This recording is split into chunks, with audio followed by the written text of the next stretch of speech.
can't buy.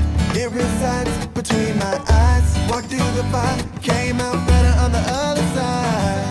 See, life's like a beach if you find the sand. And right now, I feel like $100,000. You are listening to Inspired Insider with your host, Dr. Jeremy Wise.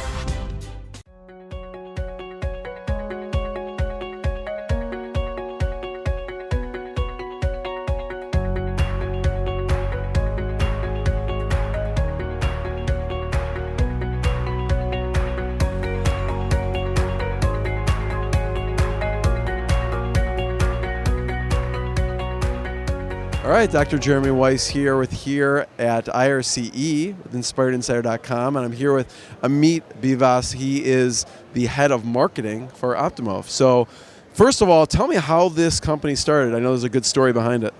It's actually a very interesting story. So we started around 2009, and up until a year ago, we bootstrapped, meaning no external funding. We started as a company which provided services, consulting around data-driven consulting. So, two founders of the company. One was doing his master's in operational research. The other one was a PhD in machine learning. They came up with this model on how to segment customers and predict their future behavior. And so they applied that model, taking data from different retailers in Tel Aviv, Israel, and provided marketing consulting based on that. And then, with the profit that they've done, they invested into building the software. Technology. Exactly. And 2011, the technology was already there, and we pivoted, and then the company was started to be called Optimove, which is the name of the product itself. And around 2011, we were already almost 90% income from product licensing fees. Up until a year ago, pretty much, we were self-funded, 120 employees back in the day, and then we received growth funding we took $20 million growth funding, and the reason that we did that was because we were seeing that we're starting to compete against the bigger guys, so we needed some more armor, So yeah, that's in a nutshell the interesting story. I think there aren't a lot of companies out there that were able to bootstrap up until that stage, so we take a lot of pride in that. What were some of those, because you've been with them for a long time early on, what were some of those findings that you were discovering before you actually put technology behind it? So I think that from the get-go, the idea was to build a software, because the idea was that it's very hard to scale a services business. So very hard up until impossible. Not impossible, but it's very hard, and the way to scale that is to bake it into a software and have a SaaS offering. So that's pretty much what we did from service to product. And the findings were, what we did is we just baked that model into a product so we'd be able to scale it. And then once the product was there, so we started to continue and develop it in order to provide better answers to the need of marketers to communicate better with their customers. So it started with that model on how to segment your customers and predict their future tendencies, and then we continued developing it to a way of campaign management. So not only you have that insight, you can take action on it.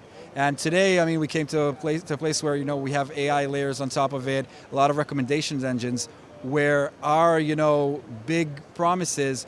So I'll take a step back and give you a little story about marketers. All right, they were born Don Drapers, and 1990s, email started to be a marketing channel, and digital was born as a marketing channel, and those Don Drapers pivoted and needed to become Einsteins, and it's not the marketer's natural place.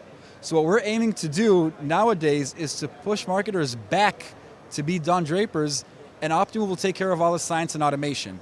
So you be that creative maniac, pardon my French, and we'll take care of making sure what works, what doesn't work, and we'll shorten the cycle of ideation to execution, right? So the marketer could be that creative guru, and we'll take care of all the rest. We'll make sure that the right message is served to the right client at the right time.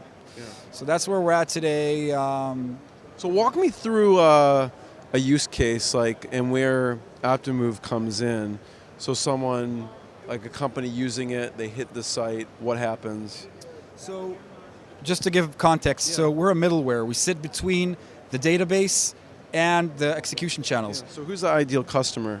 The ideal customer is any customer-centric business, direct-to-consumer, mid to enterprise size. They need to have a bunch of clients and a bunch of offerings. So in a way, Optimove would do that mix and match of the right offering to the right customer at the right time. So that's, in a helicopter view. Yeah. Bringing it down to the surface, so we connect the databases with the marketing channels with the idea of orchestrating them. So for instance, one of our clients is Freshly.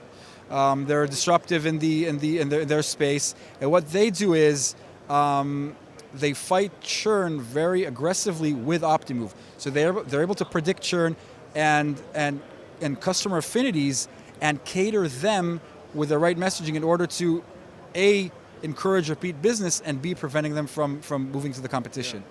So in that case, it helps them reduce their churn, Exactly. right? So how does it do that? Once again, sending the right offering which re-engages the customer, understanding what works and what doesn't work, and automating the stuff that works, and for the stuff that doesn't work, refining up until it does work. So it's a lot of testing, a lot of fine-tuning, and we also have the AI layer, which is called self-optimizing campaigns. So traditionally, there's an A/B test, right? A wins, B loses, everyone gets A. What we say is that, hey, don't kill B. There are sub-segments that prefer B, and there are sub-segments that prefer A, and there will be sub-segments that prefer C. So find what resonates with each sub-segment and serve them with the best offering. So it sort of learns what certain types, just from behavior of them on the site, or what they're clicking on or what they're looking at. Is that how it realizes what to serve people, off of the behavior? So that's a great question. So we segment the customers first and foremost down to micro segments based on their life cycle stages, based on their behaviors, based on what they clicked, what they looked at. And then when we send out the campaign, we test it on the micro segment resolution.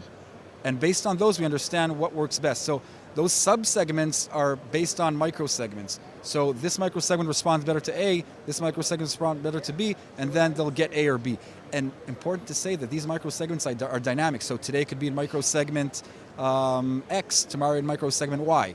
So customers change. Exactly, customer changes. They get the relevant offerings when they change, and it's all a dynamic phase.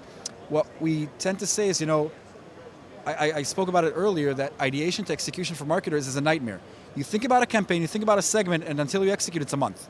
And then the whole game has changed. So when you shorten that cycle, so you're much more agile, you're able to move at the speed of your customers. And today, I think at the competitive environment where we're at, it's crucial. Because think about, the modern age consumer. They don't mind who you are, what you do. If you're not relevant, bye-bye, you're out. So we need to be, at that speed of the customer in order to keep him engaged, him or her engaged. Yeah. So what has been, Amit, one of your favorite customer success stories? Wow, it's a tough question. There's a lot of success stories out there. I don't have one favorite. I think that, since what our software does is each and every campaign that's sent out is sent as a scientific experiment, test control. So we always test enhanced, how a certain segment behaves post receiving a certain campaign versus what would happen with that segment organically. So we're able to show ROI directly. You see what's the marginal uplift a certain campaign brought you, and you're always trying to outperform that. So all of our clients are seeing the money, how much they make out of it. So I think that as a company, we're proud at having negative churn. Our customers don't leave us; they stay with us for a long while because they see the money. Also, there's this screen of the campaign management side of Optimove. There's a lot of squares with money in it because we were actually able to show. So we don't measure on clicks or opens or all that stuff. We measure uplifts. We measure money, how much extra money you made. So once the marketer or once the business side see those numbers, it just makes sense. So I don't think there's a specific success story that Is there a customer that you're especially proud of that wow, we landed this customer? Yeah, so actually it's a great question. So recently we landed Stitch Fix. And Stitch Fix are well known. I mean, they're emerging in this. They're well known for doing everything science first, and they're very advanced in their analytics and the way that they're crunching the data and their whole approach to data is very, very unique and very, very advanced. So they chose us as their partner of choice, and we take a lot of pride in that because they select their partners very, very pinpick them, and them taking us on board and us starting to work with them is for us a huge success. We work today with over 250 brands, and I think that them specifically, it's like we take pride of them being a client. When someone brings you on, how long does it take to onboard integrated into their system or site? So that's a great question. We're very dependent on data. So as I said, we're a middleware, sitting between the databases and the communication channels. So connecting to the databases is a process that takes somewhere between 3 to 5 weeks. And we take... It's very technical. I'm sure it's got to integrate with whatever they have going on. Yeah, so it's not a nightmare. There are, heavier integrations which take months over years sometimes. So it's not a plug-and-play solution. It is, a few weeks of integration where our data scientists will plug into the databases, start extracting the data, cleanse them, dedupe them, and then create a data mart, a single customer view, where we apply all the data science on top of that.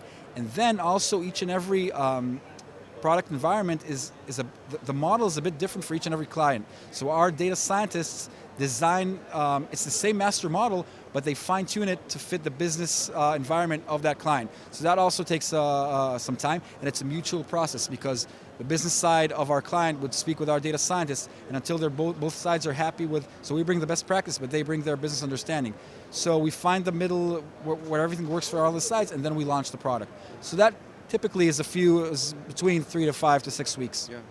So, this has been great. So thank you. Where should we point people towards? Where should they check out more to find you? So our website, optimove.com, you have more than a lot of information there. And I have one last question, Amit. So this is great. Everyone should check out optimove.com. But so tell me about my last question is interesting because you're international. Your company's based in Israel, right? And you have a New York office also. What do you see the differences between doing the business, the startup entrepreneur community in Israel and the U.S.? That's a wonderful question. So the company started in Tel Aviv, and then about a year ago we relocated our CEO to New York to head the office there. It's a 15-person office there, and we also have an office in London, also a 10-person office, mostly salespeople. And there's a huge challenge because of the cultural differences. Yeah. What is the difference? What are the differences you see we're talking from Israel to the U.S., right? Yeah. So if anyone met in Israel, you know how crass we are in that sense and how straightforward and direct. Straightforward and direct. Yes. Yeah, exactly. So straightforward and direct. And Americans don't necessarily understand that. They consider it as being rude. While it's definitely not rude. It's just us being Mediterraneans. That's, Middle East. That's, high. That's our temper. And we need to tone down sometimes when speaking with Americans. So I think that, there's a famous story about Intel that all of their staff that works with Israelis, they give them they guide them on a debriefing. A debriefing about how to talk with these creatures because they're different. so yeah, definitely it's a big culture difference, and we're working on it on a day-to-day basis how to tone ourselves down in order to to be able to and obviously we have a lot of American employees now in our US office, so it's also managing employees, it's different. So we're now struggling with bridging those gaps, but I think we're doing a good job. Yeah. Thank you, Amit. There's so much more we could talk about with this. This is great. Live from IRCE. Check out optimove.com. What I got, you can't buy. It resides between my eyes. Walked through the fire, came out better on the other side. See, life's like a beach if you find the sand. And right now, I feel like 100 grand.